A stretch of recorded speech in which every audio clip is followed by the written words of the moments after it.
Friends, ನಿಮ್ಮೆಲ್ಲರಿಗೂ ಕೂಡ ನಿಮ್ಮದೇ ಆಗಿರ್ತಕ್ಕಂಥ ಯೂಟ್ಯೂಬ್ ಚಾನಲ್ ಸ್ಟಡಿ ವಿತ್ ಪರಶುರಾಮ್ಗೆ ಸ್ವಾಗತ ಅಂತ ಹೇಳ್ತಾ, ಎಸ್ ಫ್ರೆಂಡ್ಸ್, ನಿಮ್ಮೆಲ್ಲರಿಗೂ ಕೂಡ ಸೈನ್ಸ್ ಪೇಪರ್ ಆಗಿದೆ. ನೀವೆಲ್ಲರೂ ಕೂಡ ಕೀ ಆನ್ಸರ್ಲಿದ್ದೀವಿ. ಸೊ ನಿನ್ನೆ ನಾವು ಹಾಕಿರ್ತಕ್ಕಂಥ 50+ ಅಂಕಗಳು, 60+ ಅಂಕಗಳು, ಬಹು ನಿರೀಕ್ಷಿತ ಪ್ರಶ್ನೆಗಳು. ಸೊ ಒಟ್ಟು ಈ 5 ವಿಡಿಯೋಗಳು ನಿಮಗೆ ಭಾಳ ಕೆಲಸ ಆಗಿದ್ದಾವೆ.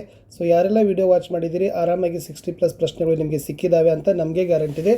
ಯಾಕಂದರೆ ವಿಡಿಯೋನ ಮಾಡಿದವರು ನಾವು, ಕಂಟೆಂಟ್ ನಮಗೆ ಗೊತ್ತು ಇದೆ. ಎಸ್, ಸೊ ಲೈಕ್, ಶೇರ್ ಮತ್ತು ಸಬ್ಸ್ಕ್ರೈಬ್ ಮಾಡೋದನ್ನು ಮಾತ್ರ ಮರೆಯದಿರಿ ಅಂತ ಹೇಳ್ತಾ ಈ ವಿಡಿಯೋನ ಶುರು ಮಾಡ್ತೀನಿ. ಸೊ ಏನಿದೆ ಅಂತ ನೋಡಿ. ಸೊ ಫಸ್ಟ್ ನೋಡೋಣ, ಭೌತ ವಿಜ್ಞಾನದಲ್ಲಿ ಕೀ ಉತ್ತರಗಳು. ಸೊ ನಾಳೆ SSಗೂ ಕೂಡ model question paper, 50 marks question paper, LBAದ ಎಲ್ಲ ವಿಡಿಯೋಗಳು 80 ಔಟ್ ಆಫ್ 80 ಸಮಾಜ ವಿಜ್ಞಾನದಲ್ಲಿ ವಿಡಿಯೋಗಳು ಬರ್ತವೆ, ಅದನ್ನು ನೋಡಿ. ಸೊ ಪ್ರತಿದಿನ ಇಂದು ನಾಳೆ ರಾತ್ರಿ 9 ಗಂಟೆಗೆ SS ಲೈವ್ ಕ್ಲಾಸ್ ಇರ್ತದೆ, ಜಾಯಿನ್ ಆಗಿ ಅಂತ ಹೇಳ್ತಾ ಕೀ ಆನ್ಸರನ್ನು ಶುರು ಮಾಡ್ತೀನಿ. ಫಸ್ಟ್ ಇತ್ತು ಫ್ರೆಂಡ್ಸ್, ರೋಧಶೀಲತೆಯ SI ಏಕಮಾನ ಅಂತ ಕೇಳಿದರು. ಅದರಲ್ಲಿ ಆಪ್ಷನ್ ಎ ಓಮ್ ಮೀಟರ್ ಅಂತ ಇದೆ ನೋಡಿ, ಅದು ಏನಾಗಬೇಕಾಗಿತ್ತಪ್ಪ ಅಂದರೆ ರೈಟ್ ಮಾರ್ಕ್ ಮಾಡಬೇಕಿತ್ತು. ಇನ್ನು ಮಸೂರದ ಪ್ರಧಾನ ಸಂಗಮ ಮತ್ತು ದೃಕ್ ಕೇಂದ್ರಗಳ ನಡುವಿನ ದೂರವನ್ನು ಏನಂತ ಕರಿತೀವಿ ಅಂತ ಕೇಳಿದರು. ಆಪ್ಷನ್ ಸಿ ಸಂಗಮ ದೂರ is the right answer. 1 marker question, ಬಲಗೈ ಹೆಬ್ಬೆರಳ ನಿಯಮದಲ್ಲಿ ಹೆಬ್ಬೆರಳು ಏನನ್ನು ಸೂಚಿಸ್ತದೆ ಅಂತ ಕೇಳಿದರು. ಸೊ ಗೊತ್ತಿರಲಿ, ಹೆಬ್ಬೆರಳು ಏನು ಸೂಚಿಸ್ತದೆ? ವಾಹಕದ ಚಲನೆಯ ದಿಕ್ಕು ಇಸ್ ದಿ ರೈಟ್ ಆನ್ಸರ್. ಇನ್ನು 4ನೇ ಪ್ರಶ್ನೆ, ಗ್ರಹ ಬಳಕೆಯ ವಿದ್ಯುತ್ ಮಂಡಲದಲ್ಲಿ ಫ್ಯೂಸ್ನ ಕೆಲಸ ಏನು ಅಂತ ಕೇಳಿದರು. ಫ್ಯೂಸ್ನ ಪಾತ್ರ ಕೇಳಿದ್ದಾರೆ. ಸೊ ಇದು ವಿದ್ಯುತ್ ಸೋರಿಕೆ ಆಗದಂತೆ ರಕ್ಷಣೆ ಮಾಡ್ತದೆ. 2ನೇದು, ರಸ್ವ ಮಂಡಲ ಉಂಟಾಗುವುದನ್ನು ತಪ್ಪಿಸಲಿಕ್ಕೆ ಏನು ಮಾಡ್ತಾರಪ್ಪ ಅಂದರೆ ಸೊ ಫ್ಯೂಸ್ ಕೆಲಸ ಮಾಡ್ತದೆ. ಇದೇ ಏನಾಗಿತ್ತಪ್ಪ ಅಂದರೆ ಫ್ಯೂಸ್ನ ಒಂದು ಪಾತ್ರ ಅನ್ನೋದನ್ನು ನೀವು ಬರಿಬೇಕು. ಸೊ 2 ಮಾರ್ಕರ್ ಕ್ವಶನ್ಸ್ ಹೋಗೋಣ. ಪ್ರಶ್ನೆ 5, ವಿದ್ಯುತ್ ಪ್ರವಾಹವಿರುವ ವೃತ್ತಾಕಾರದ ವಾಹಕದ ಸುರುಳಿಯಿಂದ ಉಂಟಾಗುವ ಕಾಂತಕ್ಷೇತ್ರ ಹೆಚ್ಚಿಸ್ತಕ್ಕಂಥ 2 ವಿಧಾನವನ್ನು ಬರೀರಿ ಅಂತ ಕೇಳಿದರು. ಸೊ ಮೊದಲನೇ ಏನು ಬೇಕು? ವಾಹಕದ ಸುರುಳಿಯ ಸುತ್ತುಗಳ ಸಂಖ್ಯೆಯನ್ನು ಹೆಚ್ಚಿಸಬೇಕು. ಆಮೇಲೆ ವಾಹಕದಲ್ಲಿ ಹರಿತಕ್ಕಂಥ ವಿದ್ಯುತ್ ಪ್ರವಾಹವನ್ನು ಏನು ಮಾಡಬೇಕು? ಹೆಚ್ಚಿಸಬೇಕು. ಇವೆರಡೂ ಮಾಡೋದ್ರಿಂದ ನಾವೇನು ಮಾಡ್ಬೋದು? ಕಾಂತಕ್ಷೇತ್ರವನ್ನು ಹೆಚ್ಚಳವನ್ನು ಮಾಡಲಿಕ್ಕೆ ಸಾಧ್ಯ ಇದೆ. ಇನ್ನು ನಿಮಗೆ ಒಂದು ಡಯಾಗ್ರಾಮ್ ಕೊಟ್ಟಿದ್ದರು. ಸೊ ಡಯಾಗ್ರಾಮ್ದಲ್ಲಿ ಏನು ಮಾಡಬೇಕಾಗಿತ್ತು ಅಂದರೆ ರೋಧವನ್ನು ಕಂಡುಹಿಡಿಬೇಕಾಗಿತ್ತು. ಸೊ ಫಸ್ಟ್ RP ಕಂಡುಹಿಡಿಬೇಕು. ಸೊ RP 2 ಓಮ್ ಬರಬೇಕಿತ್ತು. ಓಕೆನಾ? ಸೊ ನೆಕ್ಸ್ಟ್ ಅಲ್ಲಿ ಒಟ್ಟು ರೋಧ ಎಷ್ಟು ಬರ್ತದಪ್ಪ ಅಂದ್ರೆ 2 ಓಮ್ ಅಂತಕ್ಕದ್ದನ್ನು ನೀವೇನು ಮಾಡಬೇಕಾಗಿತ್ತು? ಸೊ ತೋರಿಸ್ಬೇಕಾಗಿತ್ತು. ಸೊ ಇಷ್ಟು ಒಟ್ಟಾರೆ 2 ಓಮ್ ಅಂತಕ್ಕಂಥ ನಿಮ್ಮ ಉತ್ತರದಲ್ಲಿ ನೀವು ಬರೆದಿದ್ದೆ. ಆದರೆ ಸೊ ಎಕ್ಸಾಕ್ಟಾಗಿ ನಿಮ್ಗೆ ಏನು ಮಾಡ್ತಾರಪ್ಪ ಅಂತಂದರೆ 2 ಮಾರ್ಕನ್ನು ಕೊಡ್ತಾರೆ. ಸೂತ್ರಗಳನ್ನು ಕೂಡ ನೀವೇನು ಮಾಡಬೇಕಾಗಿತ್ತು? ಫಿಲ್ಲನ್ನು ಮಾಡಬೇಕಿತ್ತು. 7ನೇ ಪ್ರಶ್ನೆಗೆ ನೋಡೋಣ. ಸೊ ಇದು ಬಿಳಿ ಬೆಳಕಿನ ಪಟ್ಟಕದ ಚಿತ್ರ ಇತ್ತು. ಸೊ ನೋಡಿ, ಅಲ್ಲಿ ಬಿಳಿ ಬೆಳಕು ಇದೆ, ಹಸಿರು ಬಣ್ಣದ ಪಾರದರ್ಶಕ ಗಾಜು ಇದೆ, ಪಟ್ಟಕ ಇದೆ. ಎ ಎಂದು ಸೂಚಿಸುವ ಬಣ್ಣ ಯಾವುದು ಅಂತ ಕೇಳಿದರು. ಸೊ ಆಲ್ರೆಡಿ ಅದು ಹಸಿರು ಬಣ್ಣದ ಪಾರದರ್ಶಕ ಗಾಜು ಅಂದರೆ ಅಲ್ಲಿ ಹಸಿರು ಏನಾಗಬೇಕಪ್ಪ ಅಂತಂದರೆ ಬರಬೇಕು. ಇನ್ನು ಸೆಕೆಂಡ್ ಏನು ಕೇಳಿದರು? ಬಿ ಎಂದು ಸೂಚಿಸಿದ ಬೆಳಕಿನ ಕಿರಣದ ಬಣ್ಣವನ್ನು ಊಹಿಸಿ ಅಂತ ಕೇಳಿದರು. ಸೊ ಅದು ಕೂಡ ಹಸಿರೇ ಆಗಬೇಕು. ಏಕೆಂದರೆ ಈ ಪಟ್ಟಕದ ಬೆಳಕಿನ ಕಿರಣದ ಬಣ್ಣ ಬದಲಾವಣೆ ಆಗೋದಿಲ್ಲ ಅಂತಕ್ಕದ್ದನ್ನು ನೀವೇನು ಮಾಡಬೇಕಿತ್ತು? ಕಾರಣವನ್ನು ಕೊಟ್ಟರೆ 2 ಮಾರ್ಕರ್ ನಿಮಗೆ ಕೊಡ್ತಾರೆ. ಇನ್ನು 3 ಮಾರ್ಕರ್ಗೆ ನೋಡೋಣ. ಸೊ ಪಿನ ಮಸೂರದ ರೇಖಾಚಿತ್ರ ಕೊಟ್ಟಿದ್ದರು. ವಸ್ತುವನ್ನು ಎಲ್ಲಿಟ್ಟಿದ್ದಾರೆ? F1ನಲ್ಲಿ ಇಟ್ಟಿದ್ದಾರೆ. ಸೊ F1ನ ರೇಖಾಚಿತ್ರವನ್ನು ನಿಮಗೆ ಬಿಡಿಸಲಿಕ್ಕೆ ಕೊಟ್ಟಿದ್ದರು. ಓಕೆನಾ? ಸೊ ನೆನಪಿರಲಿ, ಸ್ಥಾನ ಏನಿದೆ ಅನಂತ ದೂರದಲ್ಲಿ, ಗಾತ್ರ ಏನು ಬರ್ತದೆ? ಅತ್ಯಂತ ಹೆಚ್ಚು ದೊಡ್ಡದು. ಓಕೆನಾ? ಆಮೇಲೆ ಸ್ವಭಾವ ಏನು ಬರ್ತದೆ? ತಲೆ ಕೆಳಕಾದ, ಸತ್ಯ ಮತ್ತು ತಲೆ ಕೆಳಗಾದ ಅಂತ ಬರಬೇಕು. ಈ ಸಣ್ಣಾಗಿರ್ತಕ್ಕಂಥ ಮಸೂರ ಬರ್ತದೆ. ಸೊ F1ನಲ್ಲಿ ಇಟ್ಟಾಗ ಈ ಥರದ ಪ್ರತಿಬಿಂಬ ಏನಾಗ್ತದಪ್ಪ ಅಂದ್ರೆ ಬರ್ತದೆ ಅಂತಕ್ಕದ್ದನ್ನು ಬರೆದ್ರೆ ಸೊ ನಿಮಗೆ ಎಷ್ಟು ಕೊಡ್ತಿದ್ರು? 3 ಮಾರ್ಕ್ ಕೊಡ್ತಿದ್ರು. ವೆರಿ ಮೋಸ್ಟ್ ಇಂಪಾರ್ಟೆಂಟ್ ಆಗಿರ್ತಕ್ಕಂಥ ಪ್ರಶ್ನೆ ಇತ್ತು. ಇನ್ನು 9ನೇ ಪ್ರಶ್ನೆಗೆ ಬರ್ತೀನಿ. ಸೊ 9ನೇ ಪ್ರಶ್ನೆಯಲ್ಲಿ ಏನು ಮಾಡಿದರು? ಸಮೀಪ ದೃಷ್ಟಿ ದೋಷದ ಬಗ್ಗೆ ಕೊಟ್ಟಿದ್ದಾರೆ. ಓಕೆನಾ? ಅದನ್ನು ಮಯೋಫಿಯಾ ಅಂತ ಕರೀತಾರೆ. ಅಂದರೆ ಮಯೋಫಿಯಾ ಅಂತಕ್ಕಂಥದ್ದು ಒಂದು ದೃಷ್ಟಿ ದೋಷ. ಇದನ್ನು ಹೊಂದಿರುವ ವ್ಯಕ್ತಿ ಸಮೀಪದ ವಸ್ತುಗಳನ್ನು ಸ್ಪಷ್ಟವಾಗಿ ನೋಡಬಲ್ಲ. ಓಕೆನಾ? ಆದರೆ ದೂರದ ವಸ್ತುಗಳನ್ನು ಸ್ಪಷ್ಟವಾಗಿ ನೋಡಲಾರದ ಒಂದು ದೃಷ್ಟಿದೋಷವನ್ನೇ ನಾವೇನಂತೀವಿ? ಸಮೀಪ ದೃಷ್ಟಿ ದೋಷ ಅಂತ ಕರಿತೀವಿ.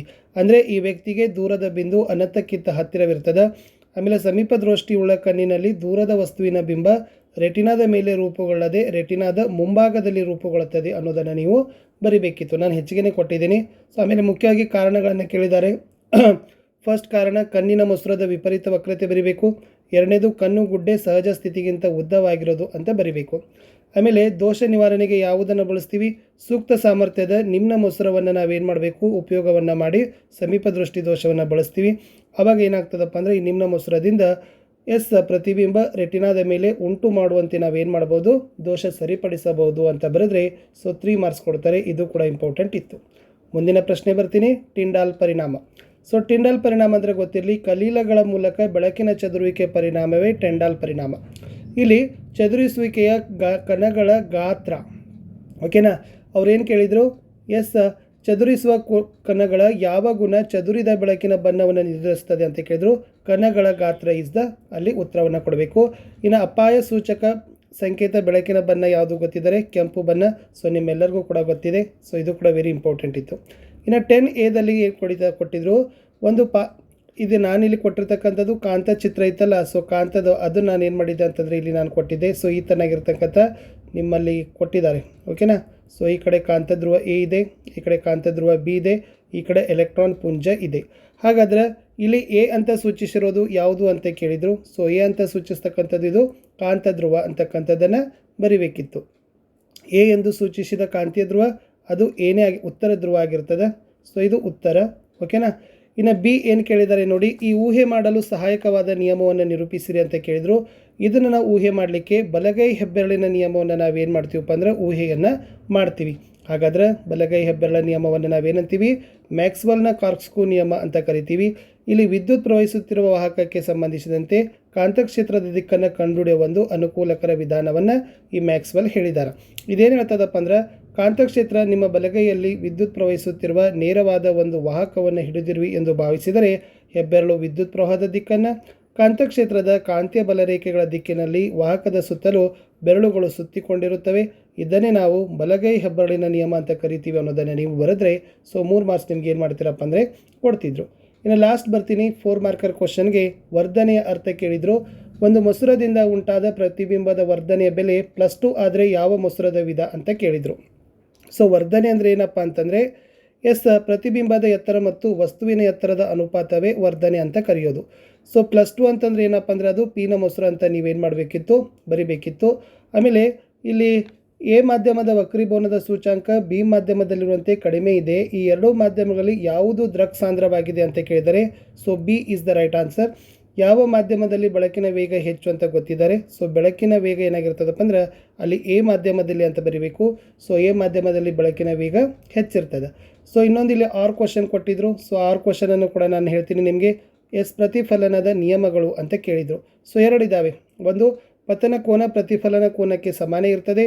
ಪತನ ಕಿರಣ ಪತನ ಬಿಂದುವಿನಲ್ಲಿ ಪ್ರತಿಫಲನದ ಮೇಲ್ಮೈಗೆ ಎಳೆದ ಲಂಬ ಮತ್ತು ಪ್ರತಿಫಲಿತ ಕಿರಣ ಈ 3 ಒಂದೇ ಸಮತಲದಲ್ಲಿ ಇರ್ತವೆ.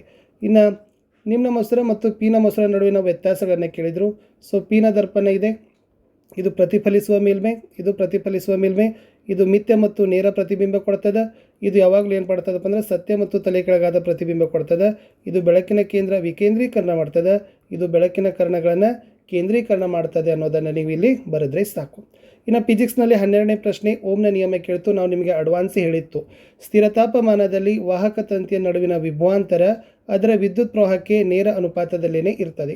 ಇನ್ನು ವಾಹಕದ ರೋಧ ಅವಲಂಬಿಸಿರುವ ಅಂಶಗಳು ವಾಹಕದ ಉದ್ದ, ವಾಹಕದ ದಪ್ಪ, ಪ್ರಾಕೃತಿಕ ಗುಣ ಮತ್ತು ವಾಹಕದ ತಾಪ.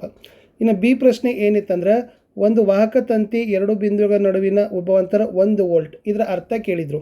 ಏನು ಹೇಳ್ತದಂದ್ರೆ, 1 ಕೂಲಾಂಬ್ ಆವೇಶವನ್ನು ಒಂದು ಬಿಂದುವಿನಿಂದ ಇನ್ನೊಂದು ಬಿಂದುವಿಗೆ ತರುವಲ್ಲಿ ನಡೆದ ಕೆಲಸ 1 ಜೂಲ್ ಆಗಿದ್ದರೆ ಆ 2 ಬಿಂದುಗಳ ನಡುವಿನ ವಿಭವಾಂತರ 1 ವೋಲ್ಟ್ ಅಂತ ಕರೀತಾರೆ ಅಂತ ಬರೆದ್ರೆ ಸಾಕು.